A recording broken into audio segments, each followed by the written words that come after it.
So, let's talk about George Washington Carver. Now, I know what you're probably thinking. Peanuts, right? And yeah, that's definitely part of it. But trust me, the real story is so much bigger. We're talking about a man who was born a slave and went on to completely revolutionize agriculture, becoming one of the most celebrated scientists of his day. It's an absolutely incredible story. And you know, his whole amazing story? It really all comes down to this one single moment, this one massive decision he had to make back in 1896. I'm not exaggerating when I say this choice didn't just define his life, it reshaped the future of the entire American South. So just imagine this for a second. On one side, you've got Iowa State College. He's a respected scientist. He's making a good living. He's got a good life, you know? Then on the other side, there's this offer from the Tuskegee Institute. We're talking a college struggling with poverty, a place where he'd have basically no status, and it meant going back to the South. I mean, come on, that sounds like a no-brainer, right? Who would pick the second option? Well, for Carver, it wasn't about the easy life. See, the person who called him was none other than the legendary Booker T. Washington. And Tuskegee was special. It was the only place in the entire South where a black person could get a higher education. So for Carver, this was so much more than a job offer. It was a mission, a calling, something he knew deep down he just had to do. Okay, so what makes someone make a choice like that? I mean, who walks away from comfort and into struggle on purpose? To really get it, we've got to rewind. We have to look at the incredible, almost unbelievable journey that made him the man he was. Think about this trajectory. He was born a slave around 1864. Just a year later, he's freed by the 13th Amendment.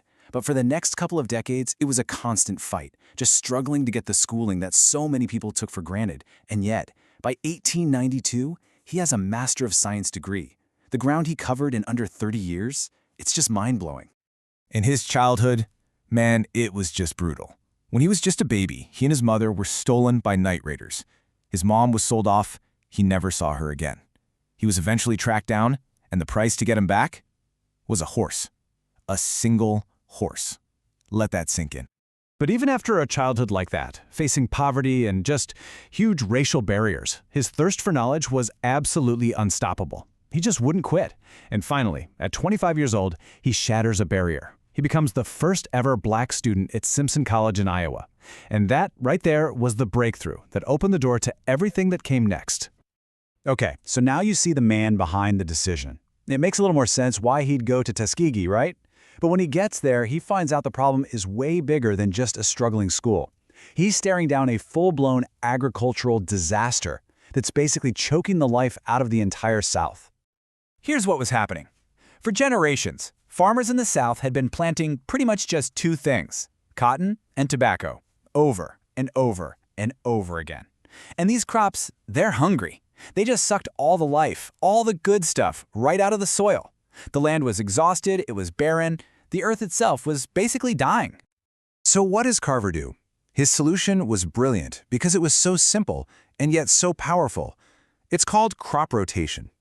And the idea is just common sense when you think about it. You just don't plant the same thing in the same spot year after year. You switch it up. You plant crops that actually give back to the soil, put in crucial nutrients like nitrogen right back where they belong. And he didn't just talk about it, he showed them how. Step 1, rebuild the soil with stuff you can get for free, like muck from the swamps. Step 2, plant these amazing crops like peanuts and sweet potatoes that feed the soil. He even brought over soybeans from China, a total powerhouse plant that could grow in bad soil and heal it at the same time. Genius! All right, and this is where the story gets really good, because Carver's plan to save the land, it worked. In fact, it worked a little too well. And his amazing success accidentally created a whole new problem nobody saw coming. So farmers all over the South are listening to this guy. They're planting peanuts, they're planting sweet potatoes, and guess what? Their land is coming back to life. It's a huge success. But pretty soon, they've got mountains, and I mean mountains of peanuts and sweet potatoes, way more than they could ever sell for food. So they all go back to Carver, scratching their heads, and they're like, okay, professor, what do we do now? This is the moment. Carver goes back to his lab. He called it God's little workshop. And what he comes up with, well, it changes everything. He takes this humble little peanut, and out of it, he creates something like 300 different products. 300! And he wasn't done. He takes the sweet potato and does it again, inventing over 100 more products. He was literally creating value, creating entire industries out of things people thought were just food. And we're not just talking about peanut butter here. The range of stuff he made is just wild. From peanuts, he's making things like cheese, dyes for clothing, even soap. And from sweet potatoes, he's making molasses, glue, and get this, a form of synthetic rubber. It's truly mind-boggling.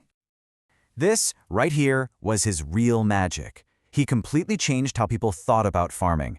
A crop wasn't just something you ate anymore. To him, in his lab, a peanut or a sweet potato was a bundle of raw materials. It was a chemical treasure chest that he could turn into almost anything. He literally invented new markets from scratch. So as you can imagine, this kind of work did not go unnoticed. Suddenly, the whole world started paying attention to this quiet, humble scientist in Alabama, the same man who was once born a slave. I mean, look at this list. He was named a Fellow of the Royal Society of Arts in London. That's a huge deal. He won the Spingarn Medal, a top honor for African Americans, and in 1939, he got the Roosevelt Medal for his service to the entire country. The awards just kept coming. And the words they used for that Roosevelt Medal, they're really something. They called him a liberator to men of the white race as well as the black. Think about that. They recognized that his genius didn't just help one group of people. He was lifting up the entire Southern economy. He was helping everyone. But you know, for all the fame, for all the awards, George Washington Carver never really changed. He got huge job offers from people like Henry Ford and Thomas Edison, who wanted him to come work for them for a fortune. He turned them all down. He just stayed right there at Tuskegee, a simple, humble teacher dedicated to his students right up until the very end in 1943. So you look at this life, it started with him being traded for a horse. It ended with him being praised by presidents and royalty. This journey from a slave cabin to a world-famous laboratory, it really makes you think, doesn't it? What does a life like that tell us about what true success really looks like?